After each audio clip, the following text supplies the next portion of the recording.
Good morning, good afternoon, good evening. It is a wonderful day in the corporate neighborhood. Or is it?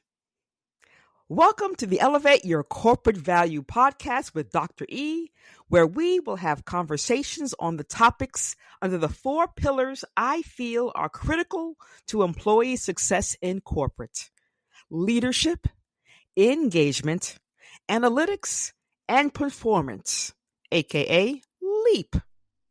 Mastering these will allow you to have wonderful days and to leap in your career.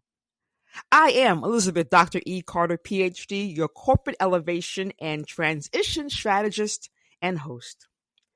I understand the challenges you face as a corporate professional trying to thrive in the workplace. I have the experience and expertise to help you navigate in the corporate world. We will laugh, cry, but most importantly, accumulate tools that will allow you to become more confident, empowered leaders who are valued and respected in the corporate world. Now, I share in the spirit of giving you what I never got, the feedback that would have helped me that I never received. So let's get started.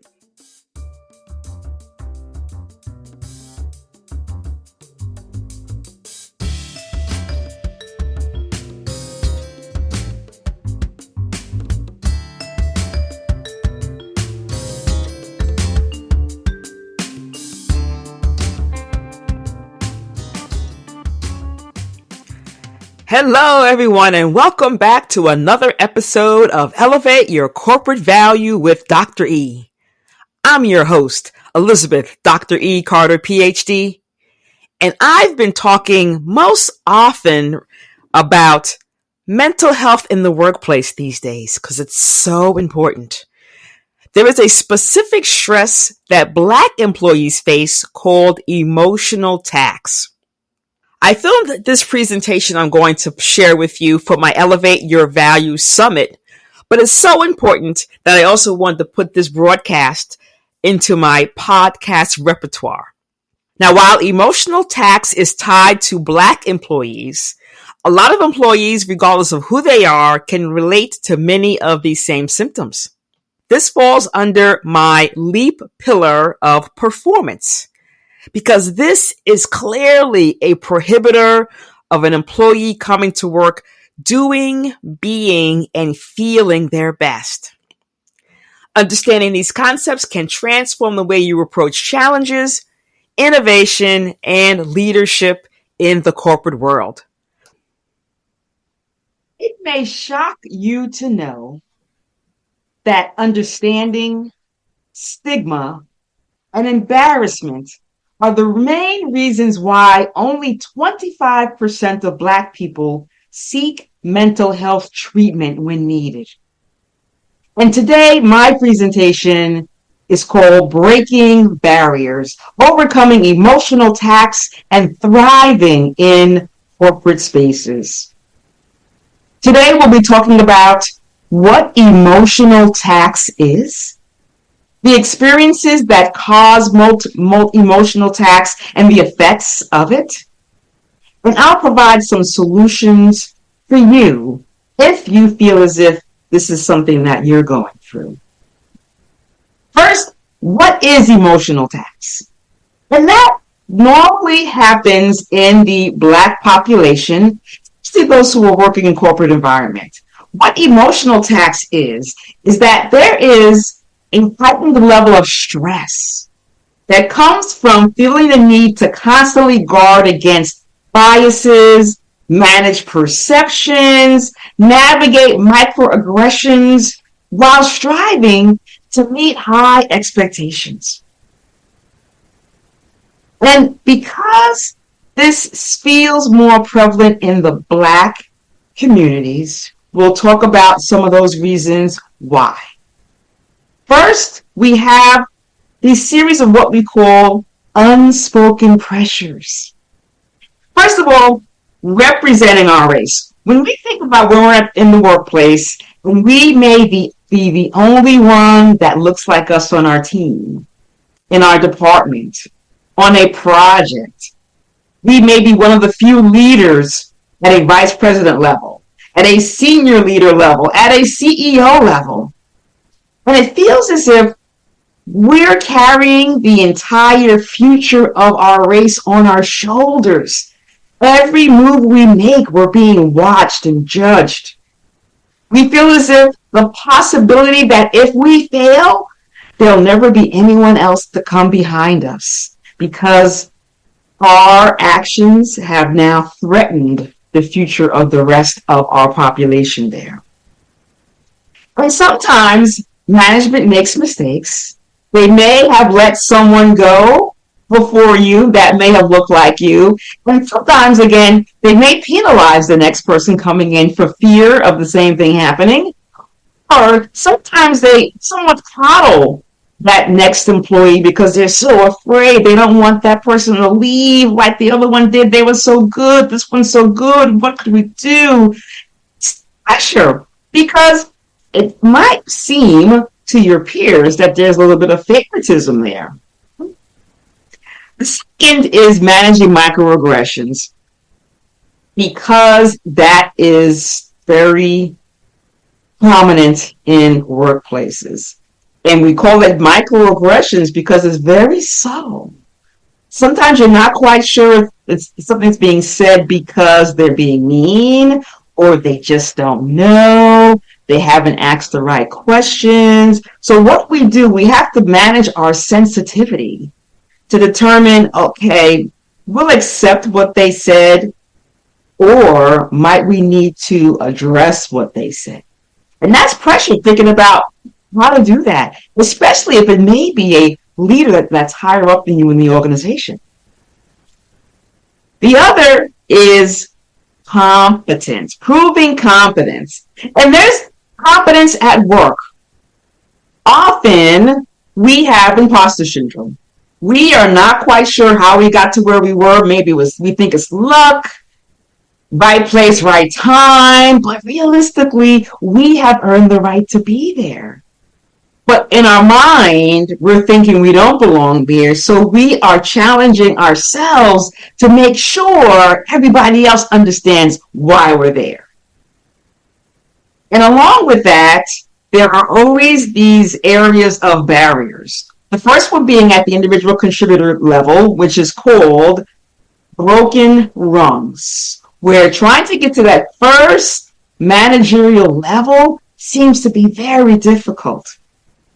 The other is what we call glass ceiling, where we feel as if there is a cap. We can see through the glass. We see things happening up through there, but we can't get there. We also have what's called a concrete ceiling, where ultimately you have no idea what's going on at any high level above you, and no one is even sharing with you what opportunities arise there if you make it there. And the last one is called a glass cliff assignment. That specifically, statistics have shown, is when a Black leader is given a role where they're probably more likely to fail than not. They are already walking into an essence of doom and destruction. They don't get the support. They don't get the resources or the people. And then when it does fail, leadership says, oh, we knew they couldn't do it because they had set them up to fail. The other part of the competence is to our families. When we think about generations, we may have been the first one to graduate college, the first one to get an advanced degree, the first one to make six figures. And often we are ensuring that we don't fail our family. We're thinking about what our parents went through, what our grandparents went through. We don't want to have to go through that same type of struggle. So we're really going out of our way, trying to do the right things in the office, exceeding expectations. And that's stressful. And you might even be part of a single family household where you are the one bringing in the money. That stress of what if you lose your job? What if something happens? What if they downsize? Where will we live? How will we survive? That's a lot of pressure that we put on ourselves. And that's the essence of emotional tax. And what that does to us, it depletes everything, our energy, our well-being. We start to lose our engagement at work. Everything seems as if, again, we're carrying this big weight on our shoulders. And what goes along with that is that we are always needing to be, say here, on guard. Because we're trying to guard against all of the enemies. We're trying to guard against possible racism, possible microaggressions, possible everything. We're trying to be cautious in what we say and how we say it. We don't want to offend anybody. We don't want to have, our voice be too deep or too high that for some reason that puts other people off. What goes along with that is we can't sleep because we are constantly having our brain going, thinking about what happened today. What did someone say? Should I look into it? Should I forget about it? Was it right? Was it wrong? How will I address it? If I say something, will I get fired? And you have headaches. You wake up with them, you go to sleep with them, they don't go away no matter how many aspirin you take. And the last is the reduced sense of psychological safety. And that is another area that is being more focused on in the workplace. People want to be able to come to work, first of all, and be themselves. They don't want to have to worry about who to trust, who not to trust, who's going to take their work, who's going to take credit for their work, who is trying to undermine what I am trying to do and my own career journey. Because a lot of times what we'll hear in that same space is when we're talking about what's going on and that we don't feel safe, then we're being challenged and we're told, oh, that's just how they are. That's how it works here. But that's not right. And again, we start to feel some kind of way in that we need to speak up. Do we want to speak up? What does that mean? And we suddenly start to not want to go to work. We suddenly start to not want to contribute as fully as we used to. So what do we do about it? I had a job. I fought my way to get promoted. It was the individual contributor role to that first level leader. And they made me jump through some hoops that of course you think is okay because you're young and you're full of energy. That I can do this. I know they'll see me. I'm visible. They understand me. Now they promote me. They'll respect me. But no. I had a feeling over time that something wasn't right. And I felt as if I hadn't earned my way to that promotion. So now I'm working to continuously prove that I'm competent in the role. And I was waking up with a headache, going to bed with a headache, taking aspirin, going to the doctor, and they said it was stress. And what do you do about that? When we move higher up in the organization, same thing. They want you to speak up. Use your intelligence, your experience to share what you know to help influence and add value. But when someone makes a comment that's off-putting, then you shut down. That happened to me. I shut down. And every time I would see that leader in the future, I wasn't myself. I couldn't contribute the way I was in the past. I could feel myself shutting down. I had to look for opportunity elsewhere in both cases because that was the only way I was going to be able to cope and get rid of this essence of this emotional tax. So I am here to help you because I have seen it and been through it all. First of all, we are all leaders. We may have employees who are working for us that you can tell there's something going on. And if you are an employee, here's some suggestions for you to provide to your leader in case he or she may not recognize this essence of emotional tax in someone else in the team. First, check in. Always see how employees are doing, especially when they have been behaving in a certain way and then suddenly something changes. Maybe they are calling in sick or coming in late or going home early. They're not feeling well. Their work product isn't at the same quality as it had been in the past. That means something is going on because all of us want to do well. We want to be stimulated and motivated by the work. If there is something else going on that's prohibiting us, then it's very recognizable. The problem sometimes is that the leader doesn't know how to address it. That's where relationships come in. You really have to know your team and be able to approach them and talk to them about what may be going on. Okay. That goes along with this, strong relationships. And just going back to the first comment about checking in, there's so much going on in people's lives, not just at work, family, maybe, again, you're the solo income earner, maybe you're taking care of children, maybe you're taking care of your parents or some other family member. There's so much going on. And even though it may not be work related, this emotional tax, that tax still exists. Review the policies in the employee manual as it pertains to what employees' benefits are. Is there a place where they're offering, as part of your medical benefit plan, services?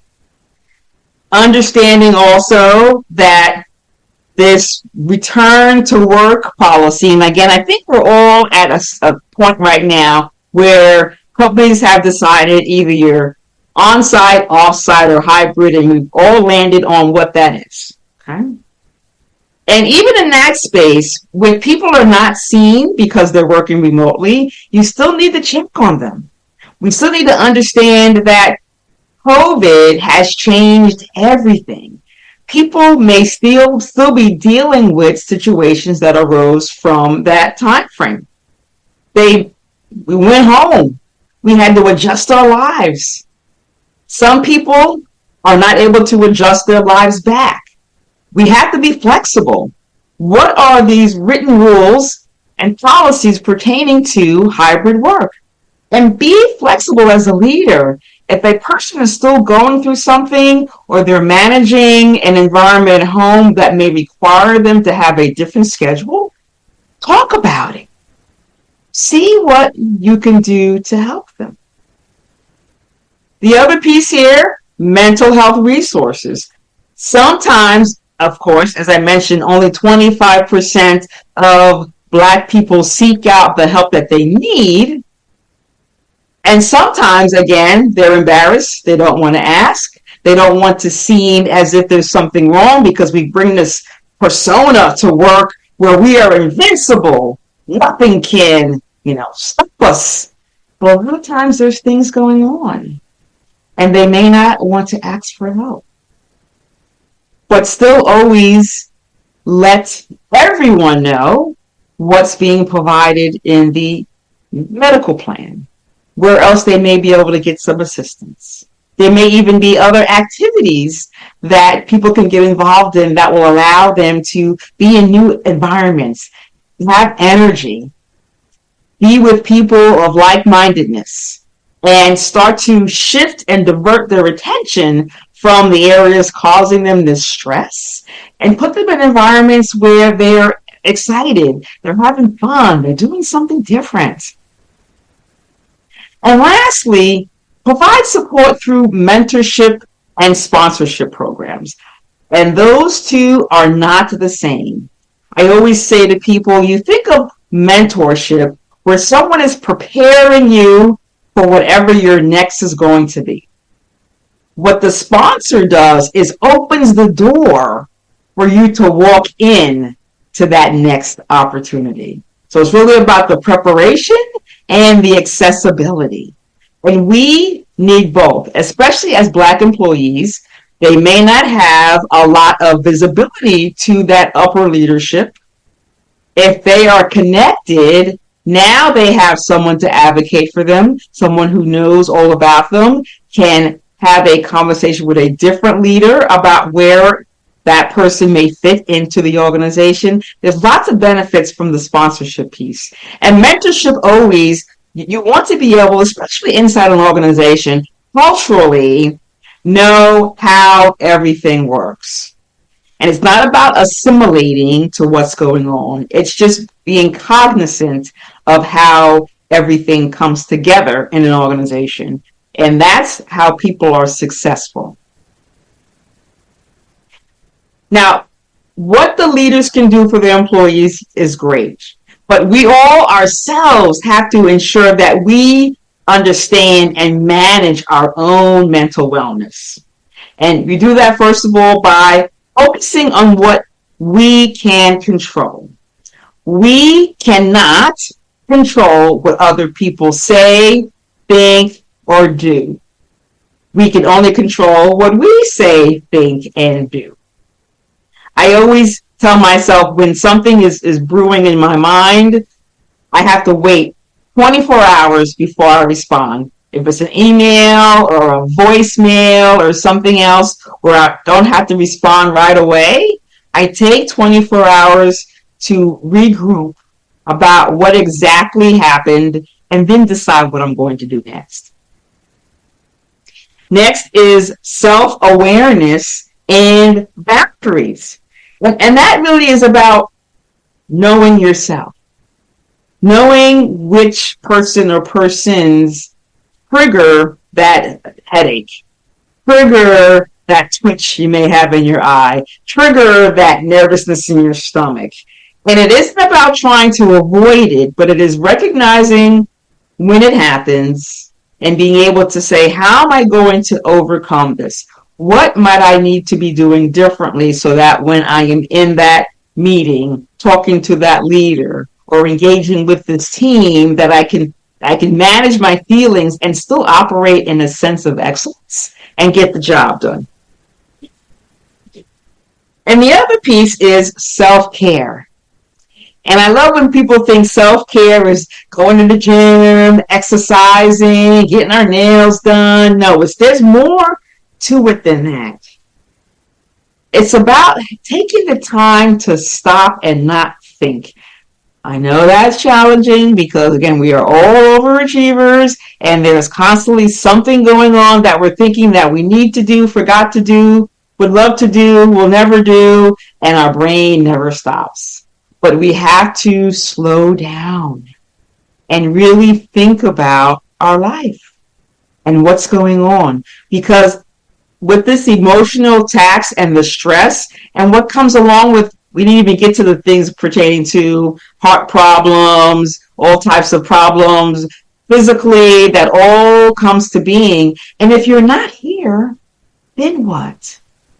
So we really need to think about 100% care of everything from top to bottom. Advocating for yourself. Again, stepping back and saying, sometimes we need to speak up on what we're hearing, what we're seeing. If we are seeing something that we don't think is right, we have to speak on it. Whether you talk to HR, human resources, or sometimes they have an 800 number that's anonymous for employees to use, but be able to have a conversation. And if you get to the point where you're not seeing any change and you're starting to feel worse, it's time for a change. And we have to be brave enough to walk away. We are saving ourselves. Often we're saying, well, I can't leave. The money is good. I got to take care of my family or this or that. But guess what? If you're not there, you can't take care of them.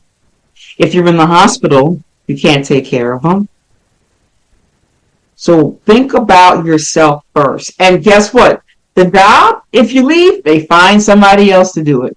And sometimes they need to find two people to do what you were doing all by yourself. So we never ever think that the company will not survive without you. They will go right on without you. You need to think about and advocate for yourself first. And last is seek external support. If you're not comfortable reaching into the organization and seeing what benefit plans are available to you and what resources come with that, there's one of many great organizations called NAMI, National Alliance of Mental Illness. They are a nonprofit organization. They are actually a grassroots mental health organization dedicated to building better lives for the millions of Americans affected by mental illness. Okay? So go to that site, see where there is a facility near you, and go check it out. Look for support groups, whether they are on Facebook or some other social media or even in your neighborhood. There's lots of people who are coming together to support each other. A lot of times it is just being able to speak and share what's going on, and that frees you. And interestingly enough, a lot of times we feel better talking to strangers than we do to our own family. Because strangers don't judge. Family might. Family might say, are you sure? And even sometimes your peers or coworkers say that too. But remember, whatever you're thinking or feeling is true. Don't let anyone minimize that. So how am I working to empower, especially women, in the corporate workplace as we are all experiencing these elements of emotional attacks? First of all, I have the Corporate Sisters Network. It is a Facebook group. And there I am working to empower women in this arena of sisterhood, of sharing. I do a 5-day challenge every month where I'm sharing one element of, I'll say, a barrier or a challenge that I see women going through in the corporate environment. Anything from confidence, networking, how to use assertive language, being able to balance thinking and feeling. That's, we're in that space and it's very difficult sometimes to make decisions. So as we are sharing and learning, that is helping women be able to overcome some of these challenges that may be causing them this essence of emotional attacks. If you go to Facebook and do a search on Corporate Sisters Network, you'll be able to join us. Love to have you. The second I have on my website, www.eac-appeal, that's 2 A's, 2 P's, EAL.com. I have a free resource called The Secrets to Elevate Your Value. It is a checklist based on my framework of 3 areas: set up, show up, and step up. When we are thinking about change, when we're thinking about how to elevate ourselves, whether it's in our personal lives or professional lives, these are the 3 major areas that will allow us to move from where we are to where we want to go. And it's set on these 3 questions. Are you set up to not be limited by the past? The second, when you show up, how are you equipped to do and be your best every day? And are you prepared for the future when you are asked to step up? Underneath each one of these questions, there are several suggestions I provide to you as tools for you to be able to elevate your value. This will allow you to have a fulfilling life, be able to overcome or avoid or remove yourself from having this essence of emotional attacks, and you'll thrive, you'll be excited, and that's why I am sharing this with you today. That is our topic and conversation for today. I am Elizabeth Dr. E. Carter, PhD, your host. Thank you so much for joining me for the Elevate Your Corporate Value podcast with Dr. E. Please like, share what you've heard today, and please tune in for our next episode. Thank you and have a great morning, great afternoon, and great evening.